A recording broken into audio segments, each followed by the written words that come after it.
지난주에 일어났던 무안공항 참사 때문에 많은 분들은 아직 쇼크에서 나오지 못했을 것 같습니다. 대한민국 비행 역사상 세 번째로 사상자가 많았던 사건으로서 181명 중에 179명이 숨진 사건입니다. 개인 사연들을 들으면 더욱 안타까울 수밖에 없습니다. 그 비행기 안에는 3대에 걸친 일가족도 있었고, 발순 잔치를 위하여 타신 분도 있었고, 자매 공무원들도, 70대 부부도, 한국으로 시집 와서 태국에 있는 친정을 방문하고 돌아오는 분도, 두 딸을 좀 이따 시집 보내기로 한 60대 아버님도, 신혼여행을 못해서 처음으로 3살짜리 자녀와 해외여행을 나간 부부도, 아들, 딸을 혼자 키우시던 어머니가 위암 3기 판정을 받은 후 1년 만에 완치되셔서 이를 기념하기 위하여 여행하고 돌아오시는 분도 있었습니다. 모든 참사가 그렇겠지만 참 슬프고 안타까운 사연들이 많았습니다. 이런 참사가 있을 때 저희는 당연히 많은 질문들을 하게 됩니다.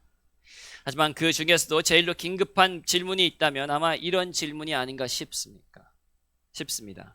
삶에서 무엇이 중요합니까? 왜냐하면 저희는 살면서 많은 것들이 중요하다고 생각합니다. 그리고 그것을 위하여 열심히 살고 그리고 인생을 바칩니다. 하지만 이런 참사 앞에 저희는 그런 모든 것들이 가치가 있는가 물어볼 수밖에 없습니다. 왜냐하면 중요하게 여겼던 모든 것들이 바로 한순간에 소용없게 되기 때문입니다. 인생에서 중요한 것이 무엇입니까? 가족과 친구, 돈과 명예, 성공과 건강, 행복. 사연들을 들어보면 그 비행기에 탄 자들은 이런 모든 것들이 있었습니다. 하지만 중요하다고 여겼던 그런 것들은 그들을 건져내지 못했고 죽음 앞에서 무용지물이 되었습니다. 그래서 저희가 묻는 것입니다. 삶에서 무엇이 중요합니까? 이 허무한 인생에서 한순간 모든 것이 불길로 타오르는 삶에서 안개처럼 왔다가 없어지는 운명에서 무엇이 중요합니까? 세상 사람들은 이 답을 모르기 때문에 더욱더 힘들어할 수밖에 없습니다. 다행히도 믿는 저희는 답이 무엇인지 압니다. 이 땅의 것이 중요한 것이 아니라 저 하늘의 것이 중요합니다. 육적인 것이 중요한 것이 아니라 영적인 것이 중요합니다. 도둑이 훔칠 수 있는 돈이 중요한 것이 아니라 하늘에 쌓아놓는 보물이 중요합니다. 그리고 아무리 친구와 가족이 중요하다고 해도 그들은 한순간에 없어지는 자들이며 진짜로 삶에서 중요한 분은 사람이 아니라 하나님이라는 사실을 압니다. 그렇습니다. 무안공항 참사 같은 일들은 저에게 상기시켜줘야 됩니다. 중요한 것은 바로 하나님과의 관계입니다. 내가 얼마나 쌓아두었냐, 얼마나 행복하느냐, 얼마나 성공했느냐, 그것이 중요한 것이 아니라 내가 하나님을 아느냐, 하나님과 살아있는 관계를 가지고 있느냐, 그것이 중요합니다. 그리고 마지막 날에 저희의 영원한 운명을 결정지을 그 날에 온 우주가 멈추고 하늘과 땅 위에서 심판받을 그 날에 저희가 하나님과 어떤 관계인지, 저희가 하나님의 자녀인지 아니면 하나님의 적인지, 그것이 바로 중요합니다. 이 관계 앞에서 세상의 모든 것들은 잠깐 있다가 없어질 것들인 안개 같은 것들이기 때문입니다. 그렇다면 하나님과의 관계가 그 어떤 것보다 중요하다면 저희는 어떻게 살아야 됩니까? 오늘은 저희가 이 질문을 한번 살펴보기 바랍니다. 그리고 본문의 답을 통해서 제일로 중요한 하나님과의 관계가 개선되며 영적 승리는 맛보는 2025년이 되기를 바랍니다. 저희가 하나님과의 올바른 관계에 들어가기 위해서는 무엇이 중요합니까? 특히 21세기 사람들에게는 자신을 사랑하며 돈을 사랑하며 그리고 성공을 사랑하는 자들에게 제일로 필요한 것은 무엇입니까? 바로 그는 흥하여야 된다는 마음입니다. 30절, 그는 흥하여야 하겠고. 그리스도가 높아지고 잘되고 성공해야 된다는 뜻입니다. 본문에서는 하겠고라고 번역이 되어 있는데 반드시라는 단어를 저희가 덧붙이면 원어의 의미가 현대인들에게 더 와닿지 않을까 싶습니다. 세례 요한은 지금 그리스도께서 반드시 높아져야 된다는 말을 하고 있고, 저희도 하나님과 올바른 관계를 가지기 위해서는 그리스도께서 반드시 높아져야 된다는 태도를 가져야 된다는 소리입니다. 이 뜻을 조금 더 이해하기 위하여 세상 사람들의 삶을 한번 살펴보았으면 합니다. 세상 사람들은 어떻게 삽니까? 그들은 자기가 높아져야 된다고 생각합니다. 아니, 반드시 높임 받아야 된다고 믿습니다. 세상 사람들은 어떤 일이 되었든지 자신이 먼저 되고 싶어 합니다. 자신이 높아지는 것을 중요시하고 다른 사람들이 높아지는 것을 시기하며 질투하며 심지어 다른 사람이 높아지지 않을 수 있도록 힘을 동원합니다. 자신에게 영광을 줍니다. 자신의 삶을 먼저 생각합니다. 자신에 대하여 자랑합니다. 시간을 자신의 기쁨을 위하여 쓰고 돈을 자신의 만족을 위하여 씁니다. 직장을 고를 때에도 어떤 직장이 나에게 제일로 높여줄까 생각하면서 고릅니다. 배우자를 고를 때에도 나에게 이 배우자가 어떤 유익을 가져줄까 생각하며 고르며, 자녀들도 자녀들의 행복과 유익이 아니라 그들이 나의 삶에 얼마나 유익을 가져다 줄지 엄청나게 따진다는 것을 저희가 볼 수가 있습니다. 자신을 높이는 것은 세상 사람들의 특징이기 때문입니다. 하지만 반대로 세례 요한이 보여준 태도는, 그리고 저희가 가져야 되는 태도는 이 정반대입니다. 그는 흥하여야 하겠고. 그리스도인들은 그리스도께서 반드시 높아져야 된다는 그 태도를 가지고 있습니다. 그리스도가 삶의 중심입니다. 삶의 전부입니다. 인생의 목표는 그를 높이는 것입니다. 그래서 그를 알아가는 것이 삶의 즐거움입니다. 그래서 그를 온전한 마음과 기쁨 뜻으로 섬기는 것이 삶의 목적입니다. 말을 할 때 이것이 그리스도를 높이는지 따집니다. 직업을 선택할 때 이 직업이 하나님의 자녀로서 합당한지 생각합니다.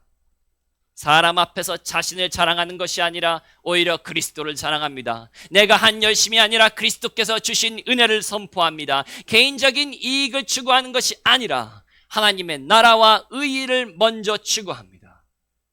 그리스도를 높이는 것이 삶의 목표이기 때문입니다. 그리스도인은 집착한다 싶을 정도로 그리스도를 높이는 것에 사로잡혔습니다. 자신의 시간도, 자신의 돈도, 자신의 가족도, 자신의 편함도, 자신의 안전도 상관없습니다. 자신의 목숨을 버려도 그리스도께서 높여지신다면 그것보다 자신에게 기쁜 일이 없습니다. 이것이 그리스도인의 모습입니다. 이것이 하나님과의 관계가 제일로 중요하다고 생각하는 사람의 모습입니다. 세상 사람들과는 완전히 다를 뿐 아니라 완전히 정반대되는 모습입니다. 내가 반드시 높아져야겠다는 마음이 아니라 그리스도께서 반드시 높여져야 된다고 믿고 행동하는 것입니다. 그리고 저희도 하나님과 올바른 관계를 가지려면 그리스도를 반드시 저희 마음에서, 저희 삶에서 높여야 됩니다. 물론 이것은 육에 갇혀있는 저에게 쉽지만은 않습니다. 자신을 사랑하고 돈을 사랑하는 이 마지막 세대에서는 특별히 이 일이 저에게 힘들다고 생각합니다. 솔직히 저희의 삶을 저희가 분석해 본다면, 진실되게 마주친다면 저희가 이런 그리스도의 삶과 거리가 참 멀지 않습니까? 왜 그럴까요? 물론 어떤 분들은 구원받지 않았기 때문에 그것이 당연하겠지만, 아직 세상 사람이기 때문에 당연하겠지만, 왜 구원받은 자들도 그리스도를 높이는 것을 소홀히 할까요? 그 이유는 바로 저희가 아직 진리를 깨닫지 못했기 때문입니다. 그리스도를 높여야 되는 이유를 저희가 머리로는 알지만 마음으로 받아들이지 않았기 때문입니다. 그 이유가 무엇입니까? 왜 저희는 반드시 그리스도를 높여야 됩니까? 본문은 이 질문을 그리스도가 어떤 존재인지를 보여줌으로써 저에게 답합니다. 그리스도께서는 누구이십니까? 28절을 보면 그는 그리스도, 즉 하나님의 기름 부은 자, 이스라엘을 구원하실 분이십니다. 29절을 보면 그는 신랑입니다. 31절을 보면 그는 위로부터 오시는 이 하늘에서 오시는 이, 만물 위에 계시는 이입니다. 32절을 보면 그는 하늘의 것을 친히 보고 들으신 분이십니다. 34절을 보면 그는 하나님이 보내신 이고 하나님의 성령을 한량없이 받으신 분이십니다. 35절을 보면 그는 하나님의 아들이십니다. 만물이 다 그의 손에 주어졌습니다. 그리고 36절을 보면 그는 그를 믿는 자에게 영생을 주시는 자입니다. 왜 저희는 그리스도를 반드시 높여야 됩니까? 그는 반드시 높임 받아야 되는 존재이기 때문입니다. 그는 하나님의 선택받은 그리스도입니다. 결혼식의 주인공 신랑이십니다. 하늘에서 내려오신 분이십니다. 성령을 한량없이 받으신 분이십니다. 하나님의 아들로서 만물 위에 계시며 모든 만물이 그에게 주어졌고 그를 믿는 모든 자들에게 영생을 주실 수 있는 권위가 있으십니다. 그는 죽음까지 정복하신 자이기 때문입니다. 어떻게 보면 너무나도 간단한 논리입니다. 그리스도께서는 높임 받을 만한 존재이시기 때문에, 반드시 높임 받아야 되는 존재이시기 때문에 저희가 하나님과 올바른 관계를 하기 위해서는 그분이 마땅히 받으셔야 되는 영광과 존귀를 드려야 된다는 것입니다.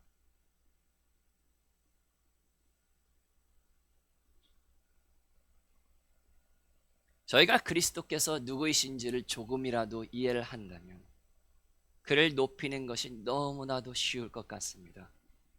사도 요한이 계시록에 부활하신 그리스도를 보고 엎드려 경배한 것처럼 저희도 그의 영광을 본다면 자동적으로 그를 높일 것입니다.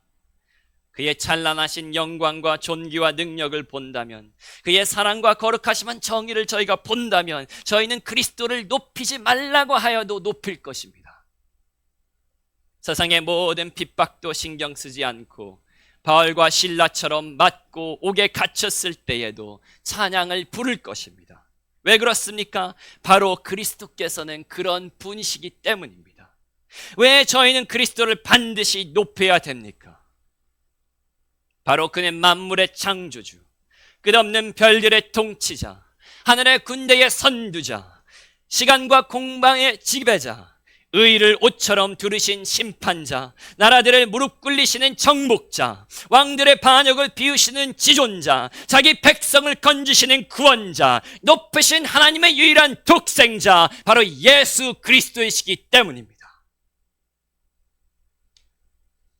이 사실을 깨달으면 깨달을수록 저희는 세례 요한처럼 그를 높이는 기쁨으로 충만할 것입니다.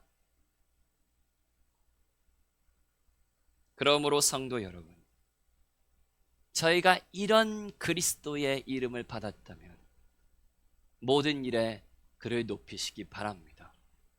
먼저 32절에 기록되어 있는 것처럼 그리스도께서 증언하시는 것을 거절하는 것이 아니라 그 증언을 받으시기 바랍니다.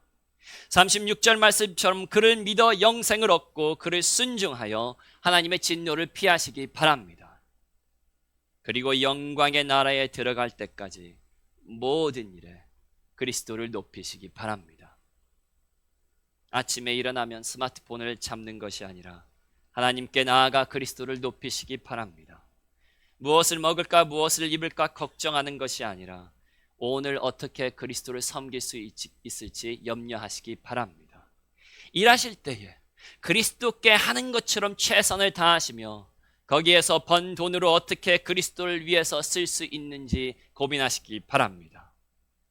배우자를 통해서 어떻게 내가 존대를 받을까 생각하는 것이 아니라 내가 어떻게 섬길 수 있을까 생각하시기 바라며, 자녀들도 내가 원하는 모습으로 양육하는 것이 아니라 그들이 하나님 앞에 거룩하고 정결한 자들이 될 수 있도록 키우시기 바랍니다.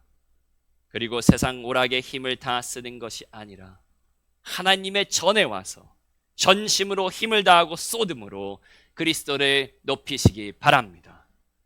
그리스도께서는 저희 삶의 모든 부분에서 높여지시는 것이 합당하신 분이시기 때문입니다. 하지만 본문을 보면 그는 흥하여야 하겠고 라는 문구 뒤에 또 하나의 문구가 있습니다. 뭐라고 써 있습니까? 나는 쇠하여야 하리라 라는 말입니다. 왜 이런 문구가 있습니까? 세례 요한의 상황에서는 어떻게 보면 당연한 말입니다. 지금 요한의 제자들은 무엇 때문에 세례 요한에게 불평을 하고 있습니까? 바로 예수 그리스도께서 그리고 그의 제자들이 지금 세례를 하고 있는데 다 사람들이 다 그쪽으로 가고 있다고 불평하고 있습니다.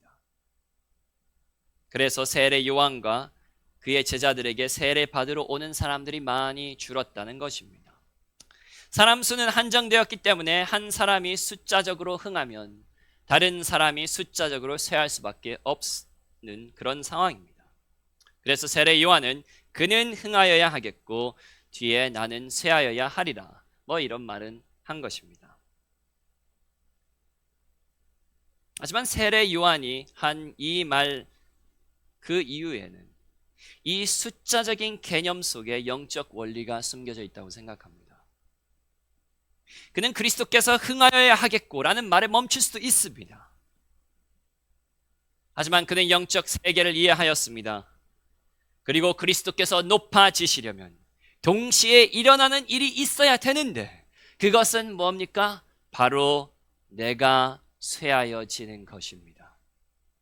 내가 반드시 낮아져야 그리스도께서 높아지신다는 소리입니다. 그렇습니다. 그리스도께서 높아지는 것과 저희가 낮아지는 것은 대립관계입니다. 놀이의 시소처럼 한쪽이 올라가면 반대쪽이 내려가고 한쪽이 내려가면 반대쪽이 올라갈 수밖에 없는 것처럼 그리스도께서 높아지시려면 저희는 낮아져야 됩니다. 반드시 낮아져야 됩니다. 저희가 낮아지지 않고는 저희의 자아가 죽지 않고는 저희가 매일 자신을 부인하지 않고는 그리스도께서 저희 삶에서 높임 받을 수 있는 길은 이 우주에 하나도 없기 때문입니다. 어떻게 보면 너무나 당연한 원리가 아닙니까? 두 사람이 1등 할 수는 없습니다. 하늘에 두 해가 있을 수도 없습니다. 누가 높아지려면 누가 낮아져야 됩니다. 그러므로 저희가 스스로를 낮추지 않는다면 그리스도를 높일 수 있는 방법이 없습니다. 성도 여러분, 하나님과 올바른 관계에 들어가고 싶습니까?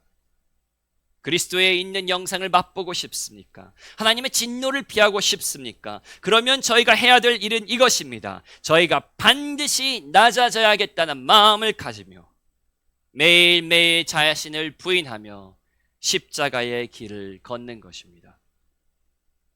이것이 유일한 길입니다. 저희와 그리스도가 동시에 높아지는 길은 없습니다. 하나님의 보좌를 둘러싸는 24명의 장로들도 하나님 앞에 엎드려 왕관을 던지며 자신을 낮추지 않습니까? 왜 그렇습니까? 그들은 바로 이 영적 진리를 깨달았기 때문입니다. 스스로를 낮추지 않으면 그리스도를 높일 수 있는 방법은 없기 때문입니다. 하지만 본문은 저희에게도 다른 이유를 제시합니다. 아까 본문은 왜 그리스도께서 높아지셔야 된다고 하였습니까? 바로 그는 높으신 존재이기 때문이라고 말하였습니다. 이와 같이 왜 저희는 낮아져야 됩니까?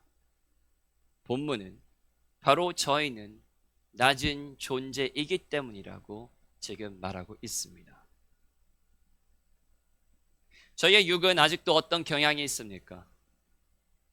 아직도 저희가 중요하다고 생각합니다. 아직도 저희가 세상의 중심이라고 생각합니다. 아직도 저희가 높임 받아야 당연한 존재라고 생각합니다.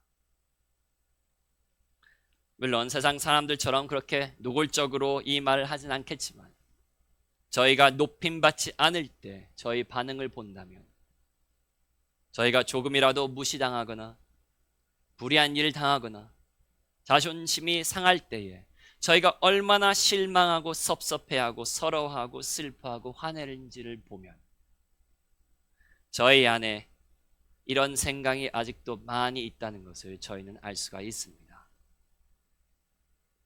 하지만 진실은 무엇입니까? 저희는 어떠한 존재입니까?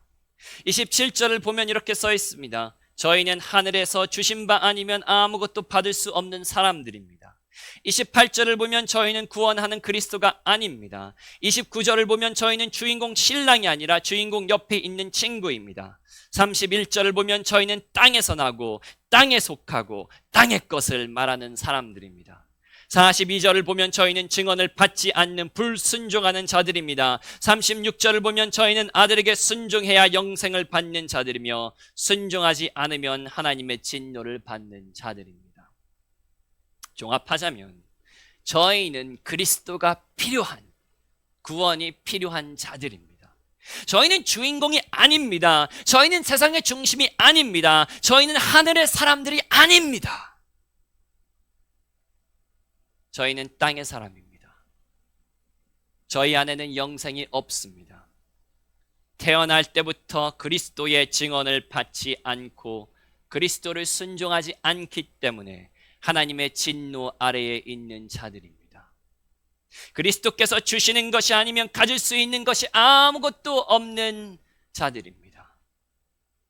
왜 저희는 낮아져야 됩니까? 바로 저희는 낮은 자들이기 때문입니다. 저희는 그리스도의 은혜가 아니면 하루도 살 수 없는 땅의 사람들이고 그리스도가 아니면 하나님의 진노 아래에 있을 수밖에 없는 자들이기 때문입니다. 성도 여러분, 사단의 거짓말에 속지 마시기 바랍니다. 세상의 유혹에 속지 마시기 바랍니다.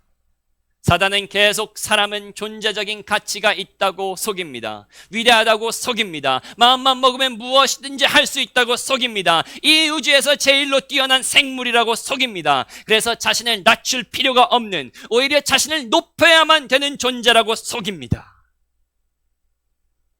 하지만 그것은 너무나도 비현실적인 거짓말입니다. 저희는 비행기가 추락하면 바로 죽는 존재들이며 흙으로 만들어져서 흙으로 돌아갈, 그것도 한순간에 돌아가는 자들입니다. 특히 그리스도 앞에서 저희가 낮아지는 것은 너무나도 당연하지 않습니까? 저희는 땅의 사람들이지만 그리스도께서는 하늘에 속하셨습니다. 저희는 태어날 때부터 사단의 자녀로 태어났지만 그리스도께서는 영원한 하나님의 아들이십니다. 저희는 가진 것이 없지만 그는 만물을 소유하십니다. 그리고 저희는 진노를 받아야 마땅한 존재들이지만 그리스도께서는 영생을 저희에게 주신 분입니다. 이런 그리스도 앞에서 이런 저희가 스스로 낮추는 것은 너무나도 옳고 너무나도 의롭고 당연한 일이 아니겠습니까? 그러므로 성도 여러분, 저희가 스스로를 낮추기를 바랍니다. 자신의 뜻이 아니라 하나님의 뜻을 따르기 바랍니다. 자랑하고 싶은 것을 참고 오히려 성경대로 서로에게 죄를 고백하기 바랍니다. 먹고 싶은 것을 참고 입고 싶은 것을 참고 고아와 과부를 돌보기 바랍니다. 왼쪽 뺨을 맞으면 분노하지 말고 오른쪽 뺨을 내어주기 바랍니다. 서로를 자신보다 중요하게 여기기 바랍니다. 섬기기 바랍니다. 성도들의 발을 씻기 바랍니다. 마지막 된 자가 되기 바랍니다. 고난에서 도망치는 것이 아니라 그 고난의 목적이 이루어질 때까지 참고 인내하시기 바랍니다. 자신을 부인하며 매일 십자가를 지며 그리스도를 따라가시기 바랍니다. 나는 쇠하여야 하리라 외친 세례 요한의 예를 본받아 저희 또한 스스로를 낮추며 그리스도를 높이는 자들이 되기를 바랍니다.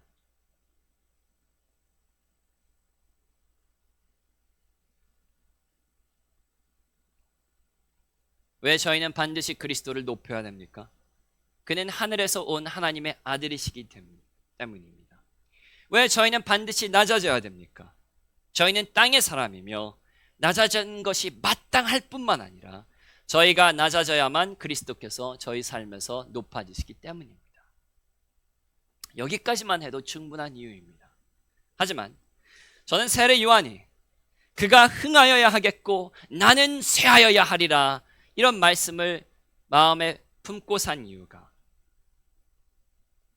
그리고 그가 29절에 기록된 것처럼 기쁨으로 충만한 이유가 하나 더 있다고 생각합니다. 바로 세례 요한은 왜 하늘의 사람이 땅에 내려왔는지를 분명하게 알았기 때문입니다. 본문은 세례 요한이 정확히 알았다는 것을 기록합니다. 그리스도께서 내려오신 이유는 바로 하늘의 것을 증언하고 그를 믿는 자들에게 영생을 주며 하나님의 진노에서 건지시려고 오셨다는 것을 세례 요한은 알았습니다. 하지만 요한복음 1장 29절을 보면 그는 그리스도께서 오신 목적뿐 아니라 그 목적을 어떻게 이루실까도 알았습니다. 한번 같이 보시길 바랍니다. 요한복음 1장 29절.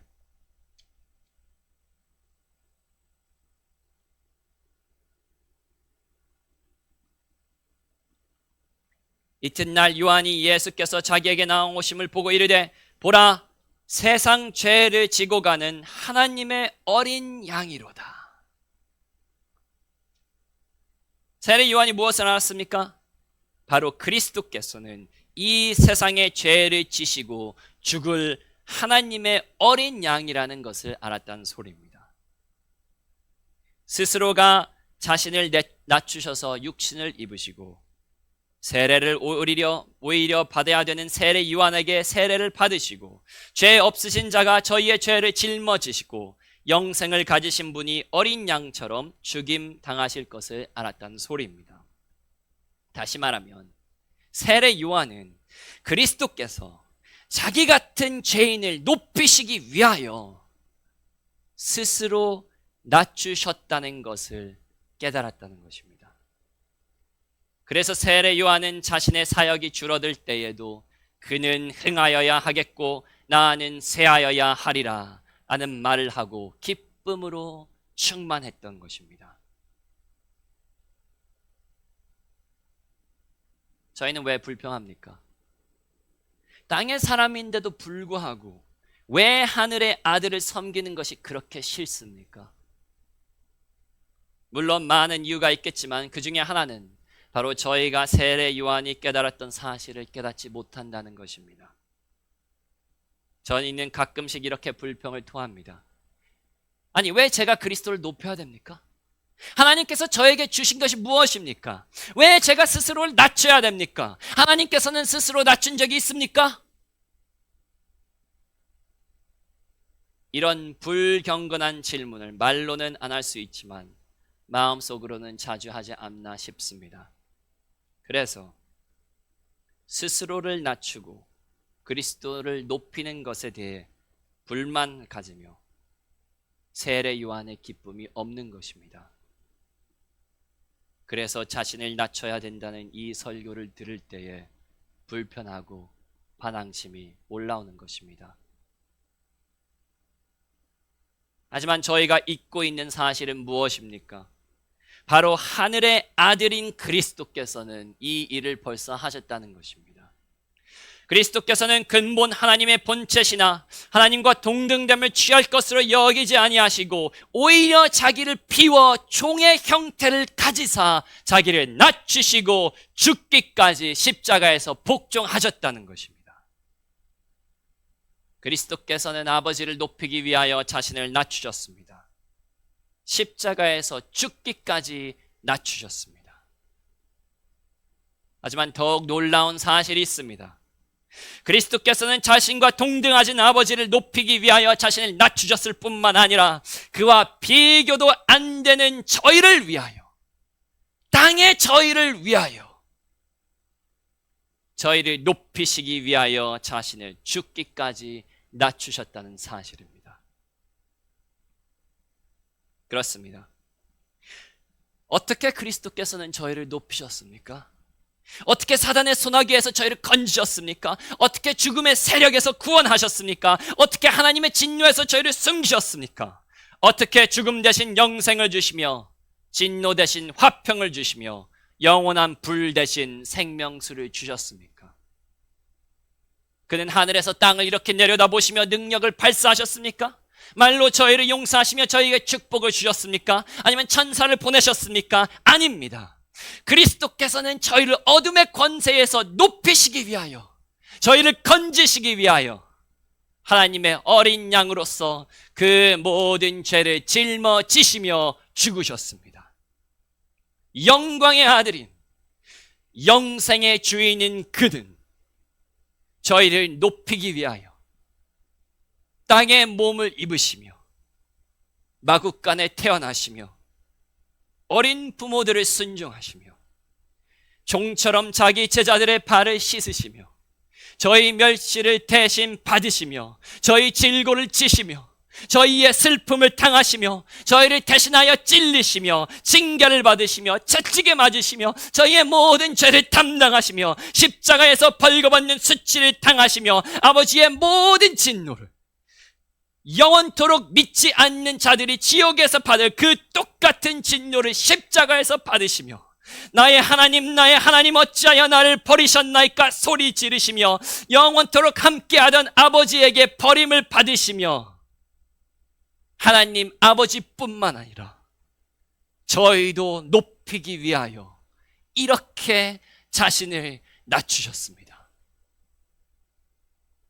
이 방법 외에는 저희를 구원할 수 있는 방법이 없기 때문에, 저희를 높일 수 있는 방법이 없기 때문에 땅에 있는 저희를 하늘로 높이시기 위하여 그리스도께서는 하늘에서 땅까지, 무덤까지 스스로를 낮추셨습니다. 성도 여러분, 저희는 다시 이 진리로 돌아와야 됩니다. 세상의 거짓말을 그만 듣고 진리를 깨달아야 됩니다. 그는 흥하여야 하겠고 나는 쇠하여야 하리라 라는 말은 세례 요한이 먼저 한 말이 아닙니다. 태초 전부터 그리스도께서 불쌍한 저희를 보시고 자비와 은혜의 입으로 하신 말씀입니다. 그리고 그 일을 십자가에서 온전히 이루시고 오늘도 저희가 받는 모든 은혜는 하늘에서 내려오는 것입니다. 이런 은혜를 받은 저희가, 땅의 저희가 이제는 그 은혜를 깨닫고 스스로를 낮추며 그 피를 흘리신 그리스도를 높일 때가 되지 않았습니까?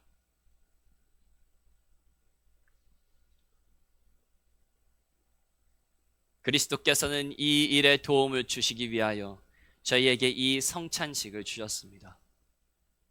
이 포도주와 떡은 그리스도의 죽음을 기념하는 일입니다. 무엇을 기념합니까? 단순히 예수 그리스도의 죽음을 통한 죄 사함을 기념하는 것뿐만은 아닙니다.